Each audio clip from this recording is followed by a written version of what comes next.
આ જોઈ લો, કાદો કાદો ગટરનો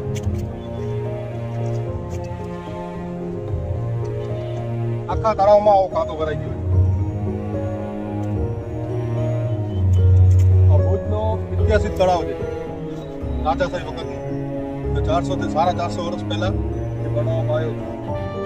એની આજે હાલત આવી કરી નાખી છે ભુજ નગરપાલિકા.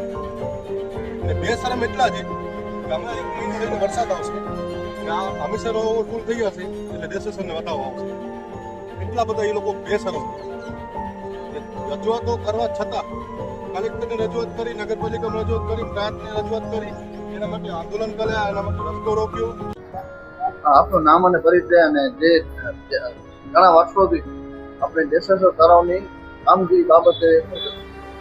મારું નામ શહેજાદ સમા છે અને દેસલસર તળાવની જે કામગીરી છે એ વર્ષોથી નર્યા નાટકો થાય છે. અગાઉ પણ દેસલસર તળાવના નામે કરોડો રૂપિયાની ગ્રાન્ટો ખવાઈ ગઈ અને આ લોકોના પેટ હજી નથી ભરાણા એટલે વળી નવા નાટકો ચાલુ કરશે.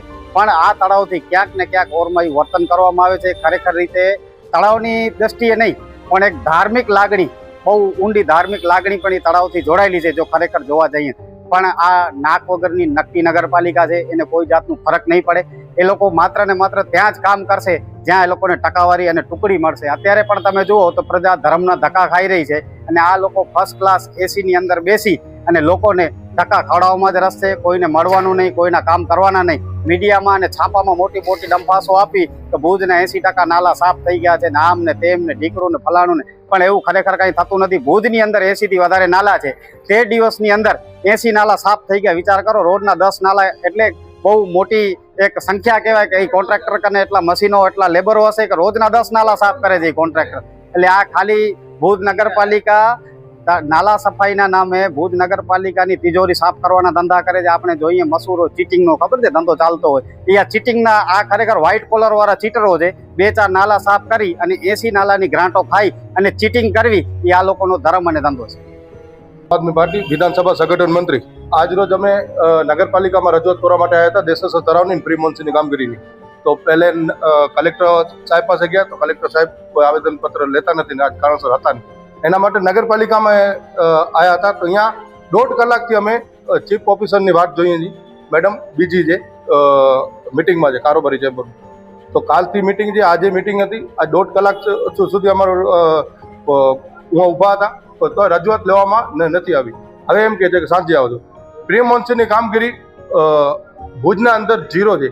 કે દેસેસર તળાવમાં જેટલા પણ નાલા આવે છે, જે અલગ અલગ વિસ્તારોમાંથી પાણીના નાલા, એમાં બધામાં કચરો ભરેલ છે. આજે મેડમ પાસે ટાઈમ નહોતો, નકર બતાવત કે લોકેશનવાળા ફોટા હું કાઢી આવ્યો છું. બધા જેટલા ભુજના નાલા છે બધાને લોકેશનવાળા ફોટા પાડીને આવ્યો છું કે મેડમ શ્રી કે શું કામ કે અહીંયા પ્રી મોન્સૂનની કામગીરી ખાલી માત્ર 2 થી 3 નાલા જે ભુજના અંદર હાઈવે માટે બતાવે છે. 2 કલાક આવે છે, ફોટોશૂટ કરી ને ચાલે જાય છે. પહેલે તો ચૂંટાયેલા પ્રતિનિધિઓ પર ફોટોશૂટ કરતા હતા, હવે તો અધિકારી પર ફોટોશૂટ કરી ને હાલે જાય છે. મુખ્ય જે હમીસરમાં જે આવે છે એના અંદર પણ ગટર આવતી ચાલુ થઈ ગઈ છે. તો ભુજવાસીઓને એક નમ્ર અપીલ છે કે જાગી જાજો ને વહેલી તકે તંત્રને રજૂઆત કરજો. જો દેસેસરની જે હાલત છે એ જ વહેલી તકે હમીસર તળાવની હાલત થવાવાળી છે. એના અંદર પણ ગટર આવવાની ચાલુ થઈ ગઈ છે. તો આજે એ જ રજૂઆત કરીને આવ્યા હતા. પણ અફસોસ કે મેડમ પાસે, કોઈ અધિકારી પાસે, કોઈ ચૂંટાયેલા પ્રતિનિધિ પાસે, પ્રમુખ પાસે, કોઈ પાસે ટાઈમ જ નથી કે પ્રજાની રજૂઆત સાંભળે. જય હિન્દ.